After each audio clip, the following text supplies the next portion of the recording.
Selamat datang di What's on Economy, Bring the Insight. Bersama saya Salsabila Askia, peneliti Indef. Di era ekonomi digital dan globalisasi sekarang ini, perusahaan bisa saja beroperasi di lintas negara. Nah, tapi gimana dengan sistem pajaknya? Belum tentu semua perusahaan ini bisa mengikuti dari peraturan pajak yang ada. Nah, di tengah kompleksitas ini, Indonesia bersama dengan negara-negara Asia Pasifik mempunyai tantangan besar sekaligus peluang untuk menyuarakan kepentingan bersama. Di salah satu forum penting yang menjadi panggung pembahasan ini adalah Asia Pacific Tax Forum atau APTF. Di episode kali ini kita akan ngobrolin kenapa pajak internasional itu penting, apa saja isu panas yang akan dibahas di forum ini, dan mengapa forum ini menjadi forum penting untuk membahas dari negara-negara berkembang seperti Indonesia. Diskusi pada kali ini kita akan bersama dengan Kepala Center Makroekonomi dan Keuangan Indef, Mas Rizal Taufikur Rahman. Selamat datang Mas Rizal di What's on Economy. Selamat datang. Selamat kembali ya. Iya, pasti dong. Ini udah kemarin kita sudah pernah bahas nih di What's on Economy sebelumnya ya, kita yang lumayan banyak ditonton ya ternyata ya sama banyak audiens Oh ya. gitu ya. Iya, alhamdulillah ya. Gitu ya. Nah, di sekarang ini nih topiknya nih kita agak sedikit global nih Mas ya, agak sedikit dunia gitu. Karena kan di dunia ini sedang banyak hal-hal yang menarik nih seperti konflik Iran-Israel kemarin, Betul. terus ada Trump kemarin juga. Nah, yang mau kita bahas ini tentang pajak internasional nih Mas Rizal. Sebelum mungkin kita bahas lebih dalam nih tentang isu-isu lainnya gitu ya. Mungkin kita mau tahu dulu nih Mas, sebenarnya tuh apa pajak internasional itu seperti apa? Dan kira-kira kenapa ini perlu menjadi perhatian banyak negara gitu Mas? Ya, pertama mengapa harus dijadikan satu isu penting ya? Karena kalau kita bicara pajak internasional, ini kan semuanya harus fair ya. Kemudian juga harus sama gitu standarnya. Dan APTF itu hadir untuk mengantisipasi dinamika global yang kemudian tentu terhadap setiap negara itu berbeda-beda. Untuk itu APTF nampaknya hadir untuk mendiskusikan ya, karena ini juga lembaga think tank gitu ya, salah satu mendiskusikan berkaitan dengan kebijakan-kebijakan pajak ya di Asia Pasifik, utamanya dengan kondisi ekonomi global dan juga internasional digital gitu ya. Nah, erat kaitannya dengan itu, maka perlu ada standarisasi ya, menyamakan kebijakan-kebijakan, dan juga tentu saja karena ekonomi sekarang juga sudah sifatnya global tadi, maka tentu standarisasinya juga harus sama gitu. Jadi kalau misalnya kenapa ini harus didiskusikan, karena erat dengan kaitan fair ya, fair play di dalam merespon ya ekonomi global dalam konteks tentu saja kan arus barang gitu maupun arus jasa ya, karena sekarang dalam konteks ekonomi ya tidak ada lagi sekat-sekat kan ya, betul. Bahkan supply chain juga sudah saling terkait ya antar satu negara dengan negara yang lain, termasuk juga berkaitan dengan global value chains maupun kawasan value chains gitu ya, atau juga community value chains di Asia Pasifik katakanlah, atau juga di Eropa, atau juga misalnya di global gitu. Nah, tadi kan ada key points yang menarik nih ya, yaitu keadilan dan juga standarisasi nih ya. Kira-kira untuk pajak internasional sendiri ini Mas, yang mungkin bisa diketahui oleh teman-teman yang menonton ini, apa aja sih kira-kira komponennya atau kerangka-kerangka mungkin yang secara umum itu ada gitu Mas mungkin? Iya, kalau bicara global pajak yang sekarang menjadi hot issue adalah global tax, yang global minimum tax ya. Jadi yang 15%. Dan di beberapa negara itu sudah diimplementasikan. Makanya APTF ini kan sebuah forum diskusi gitu ya, sharing gitu ya. Ada negara yang sudah mengimplementasikan, bahkan menjadi salah satunya itu lesson learn gitu ya, bagi negara-negara lain, keberhasilannya, kemudian juga tantangannya, positifnya ya terhadap kinerja penerimaan negara ya, terhadap kinerja ekonomi, dan juga terhadap kinerja dari tidak hanya perdagangan tapi juga terhadap pertumbuhan ekonomi di sebuah negara. Karena instrumen pajak itu menjadi instrumen pokok begitu ya, apalagi bicara dinamika arus barang maupun jasa antar negara. Sehingga standarisasi gitu, aturan main yang fair gitu ya di antara negara yang sekarang hampir negara di seluruh dunia itu sudah memegang, bahkan sudah terbuka gitu ya, prinsip-prinsip ekonomi terbuka, perekonomian terbuka sebuah negara. Ya, kecuali ada beberapa negara yang memang masih ya di tanda kutip di embargo begitu ya. Tetapi dalam konteks global, tentu global minimum tax ini menjadi sebuah isu penting yang harus dibahas ya, gitu. Berarti untuk Indonesia sendiri ini juga sudah terlibat gitu ya untuk mengimplementasikan global minimum tax itu ya, Mas ya? Iya, saya kira global minimum tax ini menjadi pembahasan bahkan di Indonesia. Ini menjadi isu untuk supaya lebih efisien. Ya, karena kan di negara kita kan ada tax itu macam-macam ya, ada insentif fiskal misalnya, tax allowance, tax holiday. Ya, lama-lama itu akan tidak ada begitu, menjadi tax global minimum tax itu ya. Dan karena apalagi misalnya untuk memproduksi sebuah barang ya yang memang erat kaitan supply chain-nya secara global, tentu itu akan menjadi concern gitu ya di dalam pembahasan isu-isu di APTF ini gitu. Iya. Nah, terus yang menarik juga nih Mas Rizal ya kan banyak nih ya perusahaan-perusahaan dari luar negeri ya, multinational companies ini kan dia banyak beroperasi nih di lintas negara ya, mungkin termasuk Indonesia juga salah satunya ya. Ini salah satu concern juga sebenarnya karena beberapa perusahaan ini ada melakukan misalkan semacam tax evasion atau tax avoidance gitu ya misalkan. Nah, dari kerangka pajak internasional ini apakah ada kayak mengatur hal-hal yang mungkin bisa meminimalisir dari perusahaan itu melakukan hal seperti itu nih, Mas? Iya, saya kira kan perusahaan yang sekarang ada di setiap negara itu kan tidak selalu perusahaan di dalam negeri kan. Betul. Itu perusahaan internasional, bahkan multinasional yang erat kaitan dengan kebijakan-kebijakan global.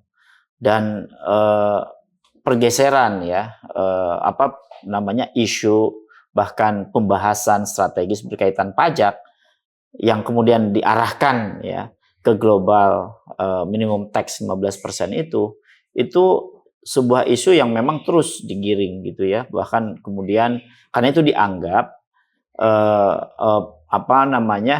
berbasis pada lesson learned beberapa negara yang sudah melakukan itu menjadi lebih efisien di dalam memproduksi ya, kemudian di dalam distribusi sendiri gitu ya, dan itu dianggap fair tax gitu ya untuk negara-negara yang mereka berinvestasi gitu ya, memproduksi barang yang basisnya kepada supply chain global gitu ya. Karena sekarang tidak ada lagi membuat barang gitu ya asal dari negara itu sendiri, nggak ada gitu. Betul. Nah, komoditas yang diproduksi sekarang itu dari berbagai negara ya. Jadi katakanlah membuat satu produk, katakanlah handphone, sekarang nggak bisa, handphone itu dari negara tertentu saja, ya bahan bakunya sampai ke finalnya gitu ya. Semua pasti ada produk-produk impor dari negara-negara selain produsen gitu ya. Nah, ini tentu kan lalu lintas barang maupun jasa ini kan mesti diberikan barrier to entry kan gitu ya. Nah, isu atau angka global minimum tax ini ya sebesar 15% seperti standar yang sekarang berbasis pada lesson learned beberapa negara yang sudah mengimplementasikan dianggap lebih efisien, dan kemudian bagi penerimaan negara, bagi profitability perusahaan itu lebih equal gitu. Ya. Iya, karena kan yang menariknya juga adalah memang ada beberapa perusahaan jasa gitu ya, mungkin atau kayak di digital sekarang ini kan ada yang mereka nggak ada kantornya di Indonesia, tapi mereka beroperasi di Indonesia kan. Persis. Itu kan akhirnya nanti pasti berimpact kepada potensi kerugian penerimaan negara dong pasti ya. Kalau misalkan nanti tidak dikenakan pajak kepada perusahaan tersebut ya. Mm-mm. Nah, yang menarik juga nih Mas, kan lagi ada banyak konflik di luar negeri sana nih ya. Indonesia bahkan sampai kena juga nih imbasnya, yaitu dari kebijakan Trump itu ya. Resiprokal tarif dari Trump ini. Kemarin Indonesia baru dapat surat cinta kan nih kita ya dari Presiden Trump ini ya, dengan terkait dengan 32% pengenaan tarif impor itu. Kira-kira dengan kondisi seperti ini, dengan pengenaan tarif impor Indonesia sebesar 32%, bahkan bisa meningkat kalau Indonesia melawan.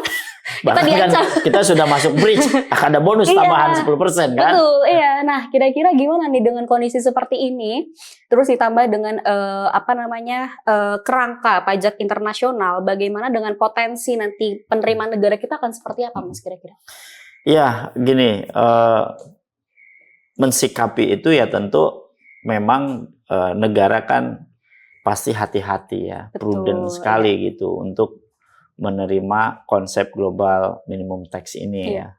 Meskipun di beberapa negara sangat efisien gitu ya, bahkan dalam praktikal bisnisnya juga di beberapa negara ya sebagai lesson learn begitu ya, sebagai benchmark, memang bisa mendorong kinerja penerimaan negara atau fiskalnya juga jauh lebih baik.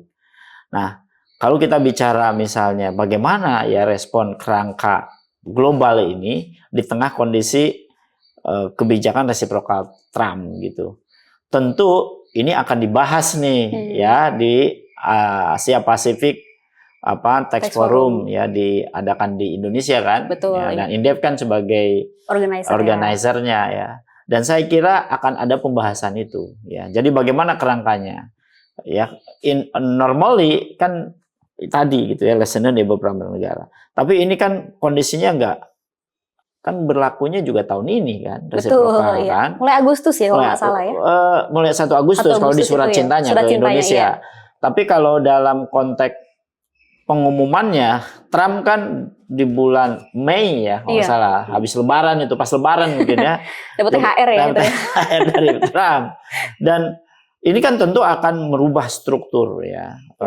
Dan ya tentu struktur pajak ya dalam konteks perdagangan kan, barrier to entry komoditas maupun jasa gitu. Nah, Indonesia mensikapi ini ya tentu harus melihat dampak ya, terhadap kinerja penerimaan negara ya fiskalnya itu sendiri maupun kinerja kualitas pertumbuhan gitu. Mengapa? Karena gini, Trump ini ya dengan perdagangan yang sudah dilakukan antara Indonesia dan Amerika yang kemudian menjadikan defisit perdagangan bagi Amerika ya hampir angkanya cukup luar biasa 5 tahun terakhir itu hampir 17 miliar US dollar dan Indonesia sudah datang 1, 2 dan terakhir kemarin 3 kali dari Brazil Pak Menko langsung ke Amerika gitu ya untuk menawari yang ketiga gitu ya. Dan ternyata dikasih surat cinta kan pada saat penawaran habis yang kedua dan ketiga apa yang ditawarin lagi. Dan itu luar biasa gitu ya. Itu akan berpotensi defisit terhadap perdagangan kita gitu. Ya. Ya impor semakin tinggi, ya tentu kan akan defisit dong pelan-pelan. Apalagi tidak dibarengi ekspor yang masif kan gitu, yang tidak seimbang atau setidaknya lebih besar ekspornya daripada impornya itu oke. Tapi ini mah impornya bertambah ya dengan luar biasa kan angkanya ya. Tapi kemudian ya tantangannya ada ekspornya. Nah, di tengah kondisi defisit perdagangan maka global minimum tax ya yang ini kemudian diberlakukan katakanlah ke perusahaan-perusahaan saat ini ya Indonesia mungkin nggak efektif gitu, nggak efisien. Mengapa? Marketnya ini kan juga sedang terganggu gitu. Sehingga produksi komoditas-komoditas orientasi ekspor kalau kita lihat ya baik yang padat modal maupun apalagi yang padat karya gitu ya. Ini kan tentu ada tantangan tersendiri gitu. Nah, implementasi ini akan sangat baik gitu ya. Tentu kan tidak seragam langsung di industri komoditas-komoditas semuanya baik pertanian, manufaktur maupun jasa gitu katakanlah ya, jasa keuangan di situ include maka implementasi ini mungkin bisa dilakukan, tapi harus dipilih dan dipilah dulu di sektor mana nih gitu, yang paling memungkinkan di Indonesia. Meskipun nanti memang ke depan akan didorong ke pilar 2 ini, kan gitu. Nah sehingga ya bagi Indonesia memang betul harus prudent, harus hati-hati gitu dengan implementasinya. Ya memang selama ini kan untuk investor diberikan banyak insentif ya, berupa tadi tax holiday, tax allowance, dan tax lainnya. Ternyata kinerja realisasi investasi yang mendorong terhadap perbaikan kinerja kualitas pertumbuhan ekonomi kita kan masih belum optimal gitu.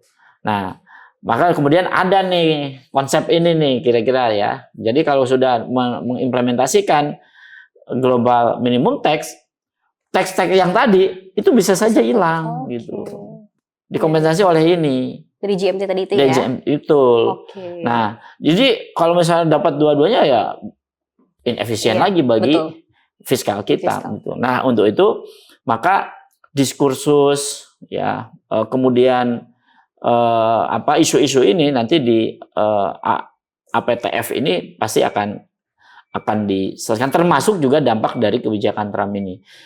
Bayangkan kalau kemudian kita impornya tinggi, bahkan Trump itu akan memberikan kekhususan gitu ya, eksklusivitas bagi Indonesia ya? Kalau membangun industrinya di Amerika. Ya, membangun pabrik di Amerika gitu. Ya, hilirisasinya di Amerika.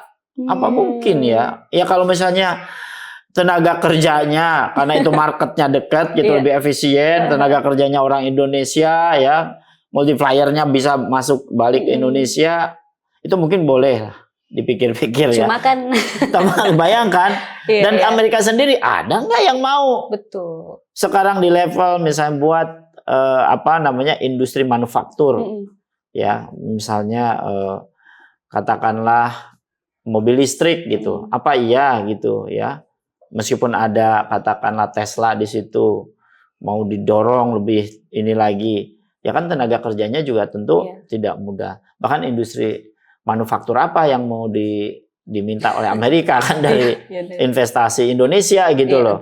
Nah ini kan menjadi diskursus yang menurut saya memang Indonesia mesti, ya kalau bicara Trump ya, kita bicara Trump itu jangan terlalu gerusa-gerusu gitu melihat itu. Justru kita mestinya tenang saja dengan kebijakan itu. Ya biasa saja. Namanya juga kebijakan perdagangan gitu ya. Dinamikanya juga ini sangat cepat. Justru menurut saya dengan adanya kebijakan Trump ini, maka industri kita mestinya kalau kita kan selama ini kita kalau umpamakan tol ya, itu tuh di tol terus gitu ya. Kita itu nggak ke rest area nih. Harusnya kita ke rest area dulu dan melihat ya, merefresh industri manufaktur kita, memperbaiki struktur industri kita. Untuk apa? Kita itu melihat lagi gitu ya, pasar global itu mana nih? Betul. Ya, apa iya kita tergantung Amerika gitu loh. Betul. Kan tidak, ketika dinaikkan pajaknya kan sebenarnya bisa diversifikasi market kan, diversifikasi market kita sangat potensial gitu loh, banyak sekali yang membutuhkan produk-produk ya Indonesia ya bagi negara-negara ya di Asia Pasifik, di Uni Eropa gitu ya, di Afrika sendiri gitu ya, Afrika Selatan, bahkan kita masuk bridge gitu ya, itu juga peluang kita bisa masuk market, sehingga konsep two pilar ini ya di APTF ini akan efektif manakala melihat itu semua gitu. Nah kan ini tergantung pemerintah begitu ya, karena ketika global minimum tax diberlakukan katakanlah, maka sebenarnya kondisi market globalnya dalam kondisi yang atraktif bagi produk-produk Indonesia. Tapi kalau kemudian enggak, maka ini menjadi menurut saya tantangannya akan baru lagi nih gitu ya.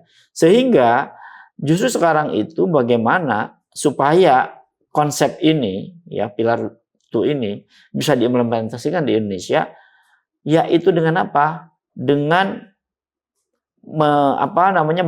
mengoptimalkan market tadi, sehingga ekspor kita naik, gitu loh. Kemudian industri manufaktur juga naik, baik itu dari industri yang padat modal, padat karya, kemudian juga industri basis pertanian ataupun mining begitu ya. Sehingga pelan-pelan ya, ini kan akan diterima market nih, gitu ya. Dan dari situlah baru pelan-pelan bagi industri, bagi perusahaan multinasional yang global katakanlah begitu, maka pelan-pelan bisa diterapkan gitu. Itu. Jadi implementasi ini kan memang akan kena ke pelaku usaha kan? Betul. Ya, ke perusahaan-perusahaan, ke industri gitu. Termasuk juga dalam konteks investasi. Ini erat kaitan dengan investasi. Ya, mengapa? Karena justru global minimum tax ini ya justru memberikan jaminan kepada investor ya bahwa kan tax itu cost kan bagi perusahaan ya. Jadi kepastian usaha, kepastian investasi itu menjadi jauh lebih lebih terjamin gitu ya dibanding dengan mungkin berbagai kebijakan pajak saat ini ya. Karena kita lihat kan efektivitas dari kebijakan yang ada saat ini masih belum optimal. Nah, sehingga tadi kalau misalnya pertanyaannya bagaimana mensikapi kebijakan Trump ini, maka tentu melihat bagaimana keputusan ya nanti di tanggal 1 Agustus seberapa besar. Kalau misalnya nanti 32% ditambah plus karena kita anggota bridge, ya, betul. Ya kan ada statement siapa yang tidak ya sesuai dengan kebijakan Trump ya, yakni bridge. Yang kedua itu nggak boleh juga kita ekspor ke Amerika lewat negara lain. Itu juga dikenain juga gitu. Jadi kan bisa saja ada negara misalnya Singapura kecil lewat Singapura, baru Singapura kirim ke Amerika nggak boleh juga. Itu kena juga. Berarti harus direct ke itu. Nah kan ini menjadi tantangan tersendiri gitu. Betul. Meskipun isu pajak ini menarik bagi para pelaku usaha, industri, dan tentu kan ya bagi negara ya untuk menghitung fiskal berkaitan dengan apalagi sekarang masalah penghematan, efisiensi fiskal menjadi selaras, dan ini pembahasan sangat strategis bagi Indonesia ke depan. Oke, nah tadi kita banyak banget nih kata kuncinya nih yang menarik Mas ya. Tadi memang dalam menghadapi segala tantangan global ini tuh yang paling penting sebenarnya resiliensi ekonomi domestik ya sebenarnya ya. Kita harus melihat gimana industri dalam negerinya itu harus kuat dulu gitu loh. Supaya nanti ketika ada misalkan tarif Trump yang sebesar 32% atau bahkan mau dinaikin 10% lagi, kita bisa bertahan nih industri dalam negerinya gitu ya. Nah, untuk di isu untuk di forum APTF ini Mas ya, kan kita ada banyak bahas isu tadi ya, seperti misalkan dari pilar 2 OECD framework ya Mas ya. Terus bahas juga terkait dengan tadi GMT 15%, terus BEPS 2.0, terus juga bahkan bahas tentang dampak dari tarif Trump juga kita Mas, nanti itu akan dibahas forumnya. Nah, untuk APTF ini kan pastinya kan kita nggak cuma dengar dari partisipan Indonesia ya, kita ada banyak nih Mas delegasinya dari beberapa negara di Asia Pasifik ya, yang mencakup ada beberapa dari kementeriannya dari Asia Pasifik ini, bahkan dari kita tuh untuk di acara APTF ini Mas kita bekerja sama dengan Malaysian dari MATA ya namanya itu, namanya Malaysian Association of Tax Accountants. Jadi kita bekerja sama Indef dengan MATA. Nah, kita sudah sampai di penghujung acara nih Mas nih. Kita udah banyak diskusi tentang pajak internasional, terus bahkan sampai Trump yang memberikan surat cinta kepada Indonesia gitu ya. Mungkin kita mau dengar nih Mas beberapa closing statement nih mungkin untuk dalam menanggapi dari tarif Trump sampai ke pajak internasional untuk Indonesia Mas, silakan. Ya, yang pasti kebijakan Trump ini challenging tersendiri ya bagi perdagangan Indonesia. tadi saya sudah sampaikan, Trump itu ternyata tidak cukup untuk mengimbangi perdagangan defisit perdagangannya. Ternyata nggak cukup itu. Padahal kita sudah impor gas, impor minyak, impor kedelai, impor gandum, ya sampai pada angka yang luar biasa ya, hampir 500 triliunan, 500 triliun lebih. Itu pun nggak ternyata kan. Nah, artinya ya Indonesia menurut saya ya dengan kebijakan ini justru momen paling baik untuk ya komitmen dengan hilirisasi, dengan industrialisasi, dengan memanfaatkan industri manufaktur sebagai trigger pertumbuhan ekonomi melalui pemanfaatan sumber daya alam ya, baik pertanian maupun mining tadi.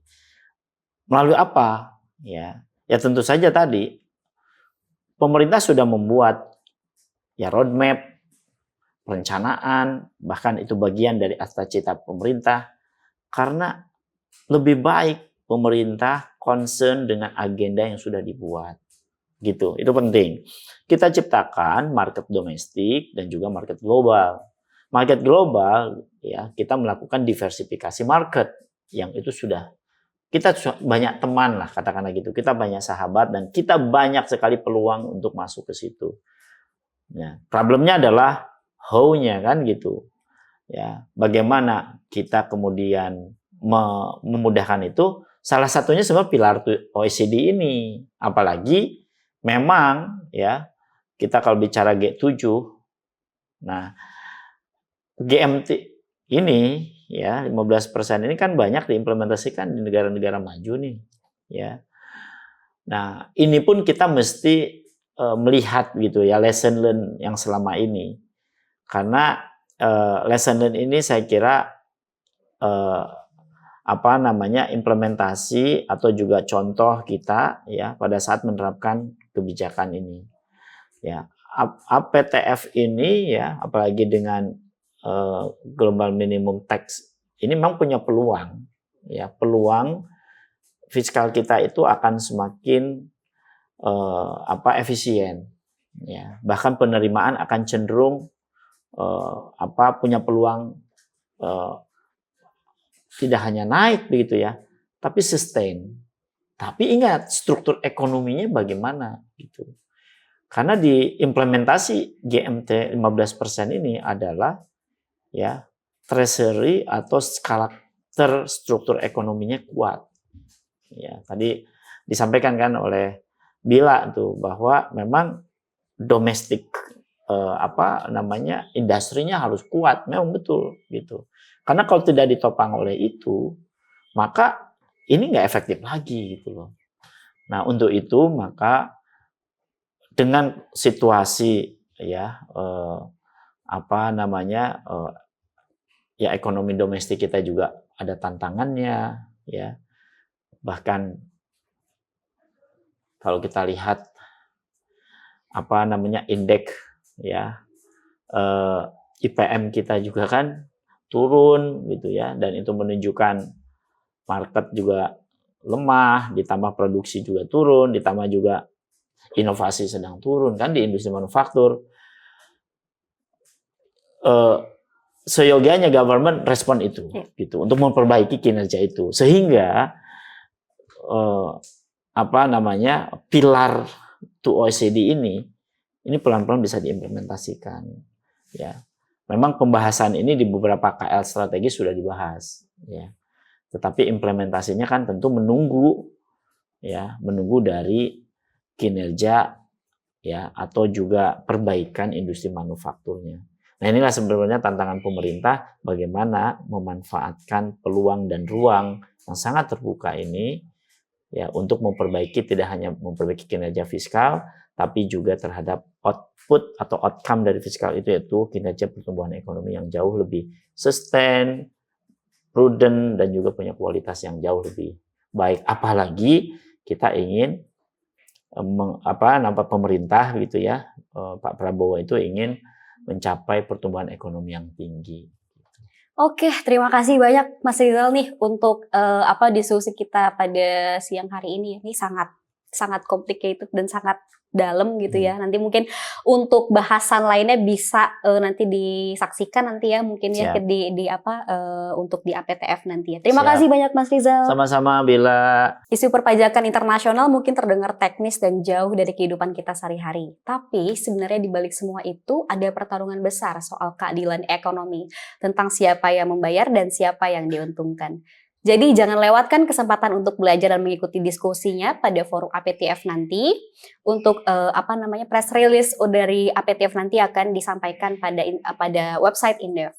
Dan untuk episode What's on Economy selanjutnya, teman-teman bisa kunjungi YouTube official Indef. Untuk informasi dan kegiatan Indef lainnya, teman-teman bisa kunjungi di Instagram @indef_official. Terima kasih dan sampai jumpa.